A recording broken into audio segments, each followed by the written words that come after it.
I appreciate you joining us. We have here on the Empire State of Mind podcast, Freddie Coleman from ESPN Radio, been on ESPN Radio since 2004 now, a host of several variations of the show, now currently Freddie and Fitzsimmons.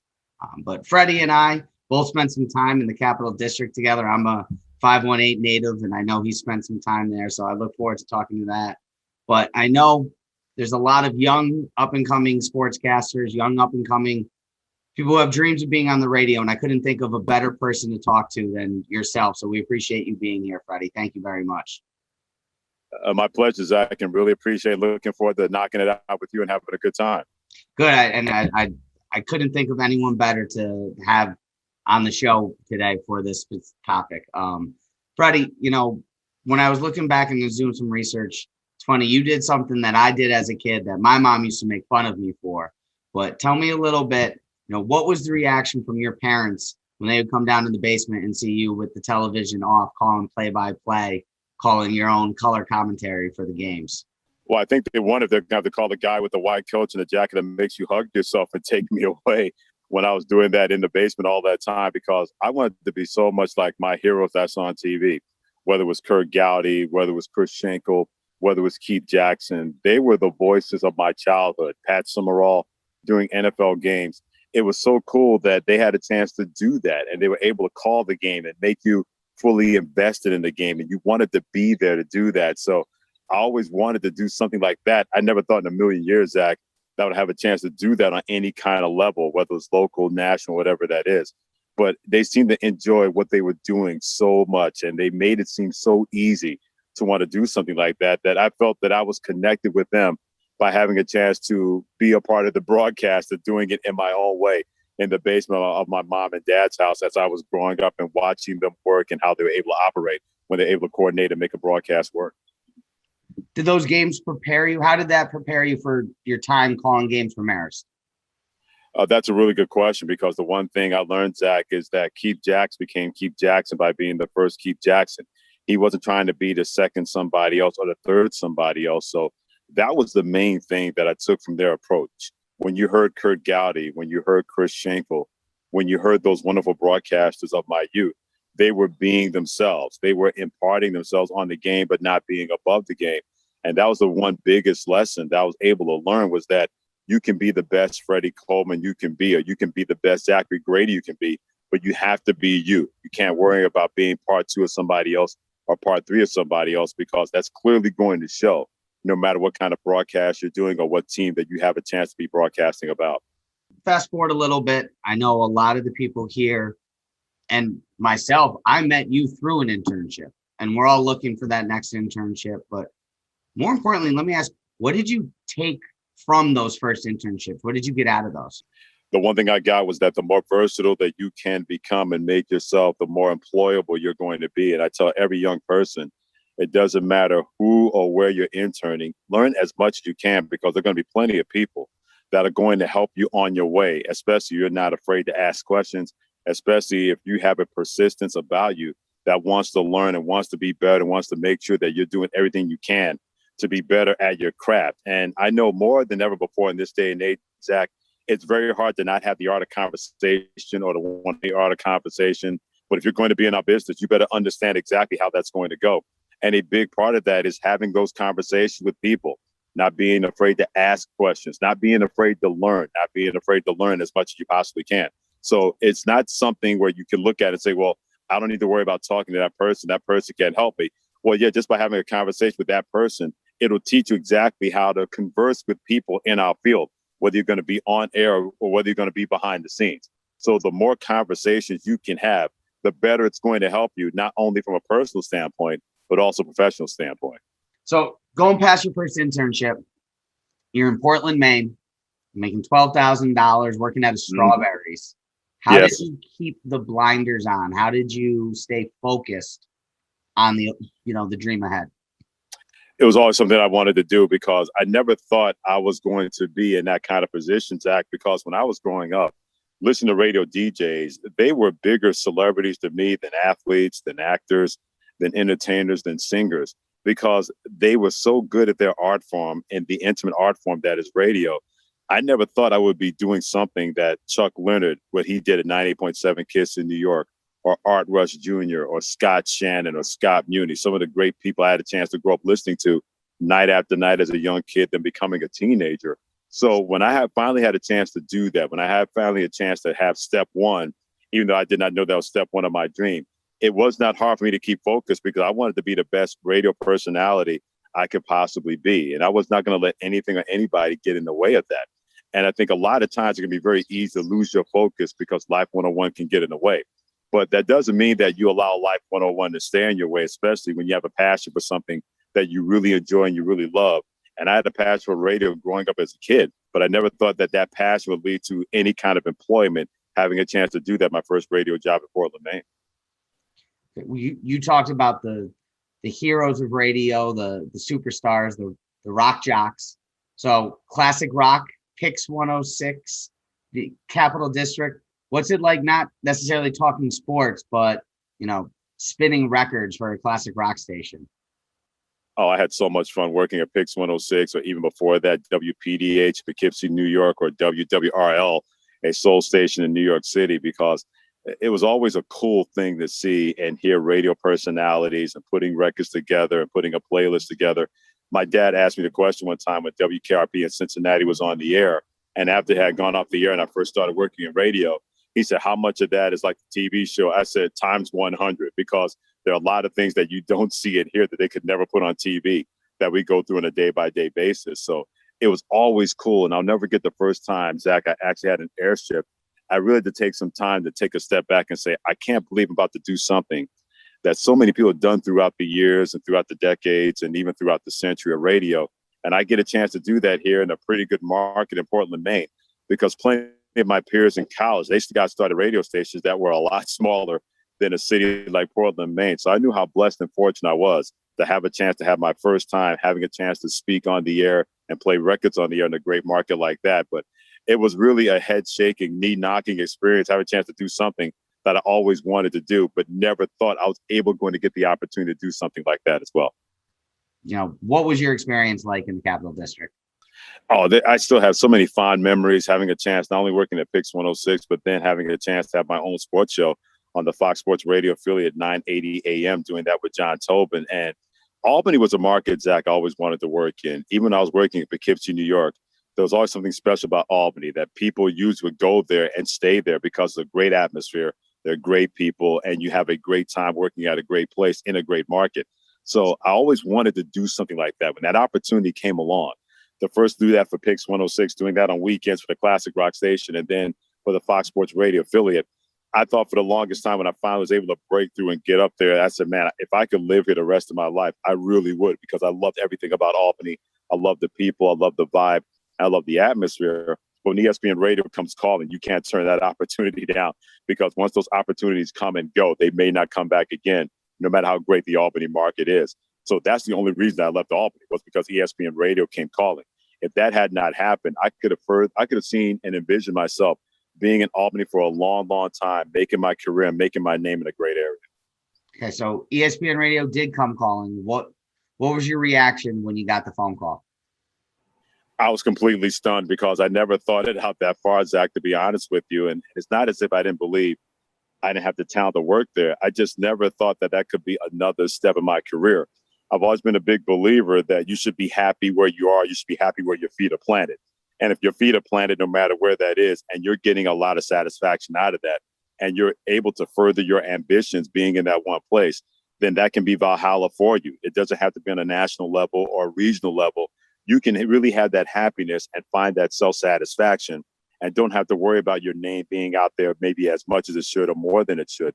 So when ESPN Radio came a calling for me to audition to be a part of that network, I was completely stunned, because I never even had that on my radar to even be a part of the ESPN Radio family or the ESPN family. And that's not to say that I didn't have a goal of wanting to be there. I just didn't concern myself with that. It didn't consume me enough to say, if I don't get there, that means I did not have a great career. I never even put that into my mindset, because I clearly believe that what I was able to do up to that point, I was able to have a really good career working in radio and working in TV. So when that call came, I said, I don't care what happens. If I get a chance to audition, even if I don't make the call, if I don't make the team, so to speak, I know I had a chance to do something a lot of people would never, ever have a chance to do. And that put me ahead of practically everybody else in our business. We're here with Freddie Coleman of Freddie and Fitzsimmons, 9 to 1 every day, Monday through Fridays on ESPN Radio. All right, so Freddie, we all envision being at ESPN as students. We all think, we're going to walk the hallways and Mr. Met and Arnold Palmer and, the Oregon Duck are going to be there. So what was it like when you actually got there compared to what you thought it was going to be? Zach, I couldn't believe that I was actually in a building where Chris Berman and the late Stuart Scott and the late Tom Mees and Robin Roberts and Linda Cohn had a chance to be a part of those hallways that you speak of. I remember the first day I got there to audition and just driving past the front gate, parking my car and walking into the building. I could not believe I was actually in that space, that I was actually in that place. And I said, man, oh man, I have to really make sure I focus on what's important here. That is putting out the best radio show that I can put out as a part of this audition. But it is a really cool place to just be in and know who has been able to walk those halls and what kind of conversations that they had in those halls. And if those walls could talk, what did they actually say about this person or that significance or that situation? It was really cool being in there the first day. And honestly, it hasn't lessened. I still get a kick out of walking in the building each and every night I do my radio show. I still get a kick of walking through different buildings where people had a chance to do shows or have those conversations or their desks or in certain places on the campus. I still get a jazz and get a great vibe out of walking into the building each and every day. And I thought that the longer I was there, that it would really dissipate a little bit. It has not even come close to doing that. So I know how really blessed I get a chance to walk into that building and still get a charge out of being in there. And I've been there almost 17 years. Yeah, you've been there since 2004. So how has your show prep evolved since you've been there to now, especially working with different, co-hosts and different talents throughout the years? I really focus on not just what we call playing the hits, what's popular out there, but if there's a certain story out there, a certain angle that I can find about the storyline or the person involved in the storyline, that I really love finding out about that. I really love finding out something that somebody may have known or may not have known and bringing that to the consumption for the public. So my prep really, I'll be honest, Zach, my prep is about the same as when I worked in music radio. It didn't matter if I was working for a classic rock station or a top 40 station or a classic soul station. I wanted to find out more about either current events, popular culture, but also something about the artist. And that can be very hard to do when you work for classic rock. You're not telling something about the Beatles that people have not heard about the Beatles before. But I always will look for different things about that. And that's really part of the way I've been able to go about show prep.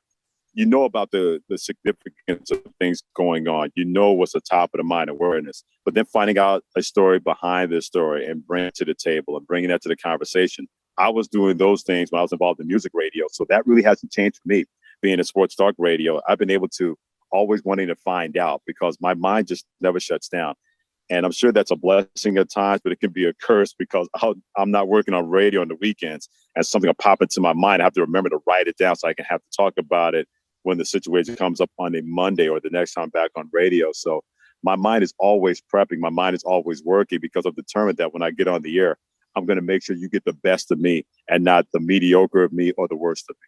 Well, I mean, you've been, as I mentioned, on the air since 2004. You've been a staple of the ESPN lineup that's kind of flipped over one or two or three times in your tenure. Has there been any consideration, changing your place in the batting order?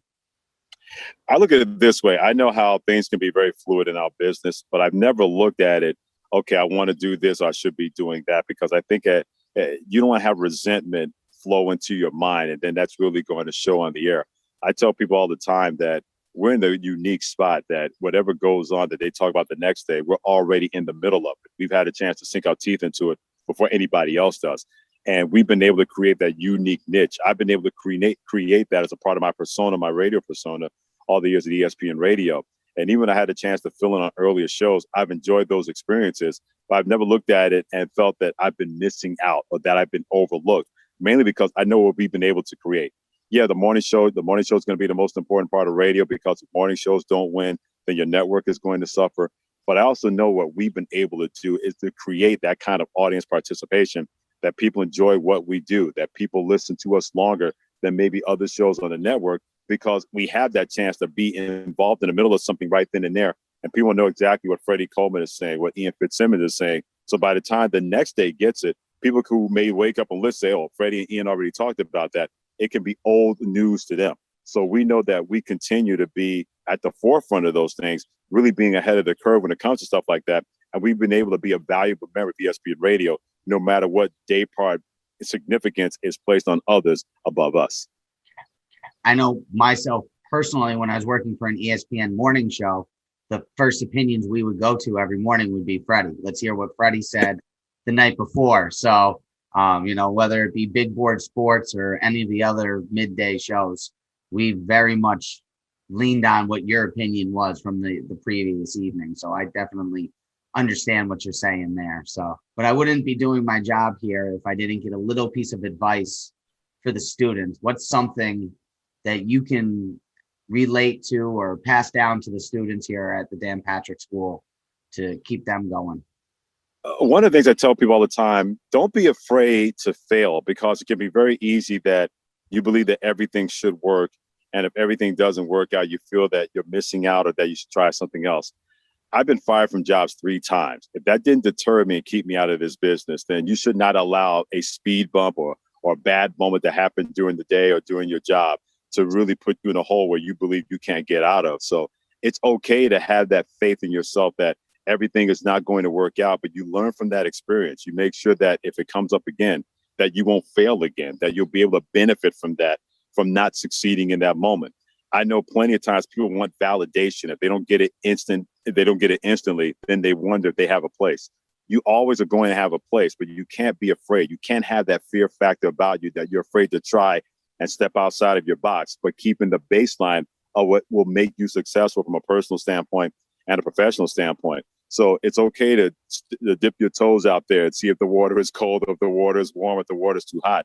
You don't get anywhere if you don't try. You don't get anywhere if you don't attempt something and see exactly what the end result is going to be. Failure does not mean that that's it for you. Failure means that situation didn't work out, but that means another situation is going to be there for you to make it work, not only for yourself, but for everybody else involved. So it's okay to have a fearlessness about you. That doesn't mean you're reckless, but that doesn't mean that you can just retreat within yourself and think that that's going to work and not try anything. Don't be afraid to step outside and say, I think I have an opportunity to do that. Let me try. And if it doesn't work out, then I'll try something else. You can listen to Freddie Coleman every night, Monday through Friday, ESPN Radio. Freddie and Fitzsimmons, you can follow him on Instagram at Coleman Experience. You can follow him on Twitter at Coleman ESPN. Freddie, thank you so much for your time today. My pleasure, Zach. Continued success, my friend. Be well and take care. Let's do this again in October when we're celebrating the Mets winning the NL East. How about that? Oh, absolutely. How about when the Mets win the World Series? And let's not just settle for NL East. Let's do this again when the Mets win the first World Series since 1986. Let's do that then. Absolutely. So thank you so much for your time, Freddie. My pleasure, brother. You take care, Zach. You have a good day.